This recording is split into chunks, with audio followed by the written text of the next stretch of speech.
उमेदवारांसाठी जी खर्च मर्यादा आहे ती खर्च मर्यादा वाढवण्यात आलेली आहे। अ वर्ग नगर परिषदेसाठी अध्यक्ष पदासाठी 15 लाख, सदस्य पदासाठी 5 लाख, ब वर्ग नगर परिषदेसाठी अध्यक्ष पदासाठी 11,25,000, सदस्य पदासाठी 3,50,000, क वर्ग नगर परिषदेसाठी अध्यक्ष पदासाठी 7,50,000, सदस्य पदासाठी 2,50,000, नगर पंचायतीसाठी अध्यक्ष पदासाठी 6 लाख आणि सदस्य पदासाठी 2,25,000 अशी खर्चाची मर्यादा आहे। मतदारांसाठी निवडणूक आयोगाने, राज्य निवडणूक आयोगाने जे संकेतस्थळ विकसित केलेले आहे त्यामध्ये त्यांना सर्च फॅसिलिटी दिलेली आहे आणि या सर्च फॅसिलिटीमध्ये जाऊन मतदारांना त्यांचे नाव आणि मतदान केंद्र शोधता येईल।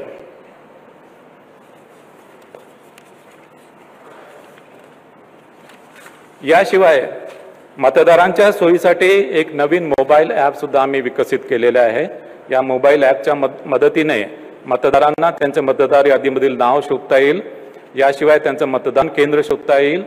याशिवाय नो युअर कॅन्डिडेट म्हणजे उमेदवाराविषयी त्यांनी उमेदवारांनी जे प्रतिज्ञापत्र दाखल केलं त्या प्रतिज्ञापत्राच्या अनुषंगाने त्यांच्या बाबत काही गुन्हेगारीविषयी गुन्हे दाखल केले असतील किंवा त्यांच्या शैक्षणिक क्वालिफिकेशन बाबत आणि त्यांच्या आर्थिक परिस्थितीबाबत त्यांना माहिती मिळू शकेल। म्हणजे नो युअर कॅन्डिडेट ही माहिती सर्वसामान्य मतदारांना ही या मोबाईल ॲपच्या माध्यमाने उपलब्ध होईल। मतदार यादीच्या बाबतीत जे संभाव्य दुबार नावाबाबत राज्य निवडणूक आयोगाने पूर्ण दक्षता घेतलेली आहे। राज्य निवडणूक आयोगाने त्यांच्या सिस्टीमवर टूल विकसित केलेले आहे आणि या टूलच्या माध्यमाने प्रत्येक नगर परिषद नगरपंचायतीमधील प्रभागामध्ये संभाव्य दुबार मतदार हे डबल स्टार असे चिन्ह त्याच्या पुढे आलेले आहे।